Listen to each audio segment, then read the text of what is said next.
ایک سونار کا انتقال کے بعد اس کا خاندان مصیبت میں پڑ گیا۔ کھانے کے بھی لالے پڑ گئے۔ ایک دن اس کی بیوی نے اپنے بیٹے کو نیلم کا ایک ہار دے کر کہا، بیٹا اسے اپنے چاچا کی دکان پر لے جاؤ۔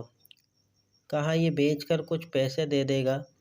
بیٹا وہ ہار لے کر چاچا جی کے پاس گیا۔ چاچا نے ہار کو اچھی طرح دیکھا اور پرکھ کر کہا، بیٹا ماں سے کہنا ابھی مارکیٹ بہت مندی ہے، تھوڑے رک کر فروخت کرنا، اچھے دام ملیں گے۔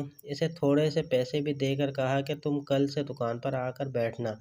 اگلے دن وہ لڑکا روزانہ دکان پر جانے لگا، وہاں ہیروں اور جواہرات پر پرکھنے پر کام سیکھ گیا۔ ایک دن وہ بڑا ماہر بن گیا۔ لوگ دور دور سے آ کے اپنے ہیرے پرکھنے کا کام دینے لگے۔ ایک دن اس کے چاچا نے کہا، بیٹا اپنی ماں سے وہ ہار لے کر آنا اور کہنا کہ اب مارکیٹ میں بہت تیزی ہے، اس کے اچھے دام مل جائیں گے۔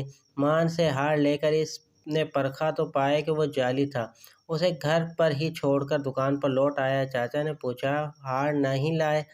اس نے کہا، وہ تو جعلی تھا۔ تب چاچا نے کہا، جب تم پہلی بار ہار لے کر آئے تھے تو اس وقت اگر میں اسے جعلی بتاتا تو ہو سکتا ہے کہ تم سوچتے کہ آج ہم پر برا وقت آ گیا، تو چاچا نے ہماری چیز کو جعلی بتا دیا۔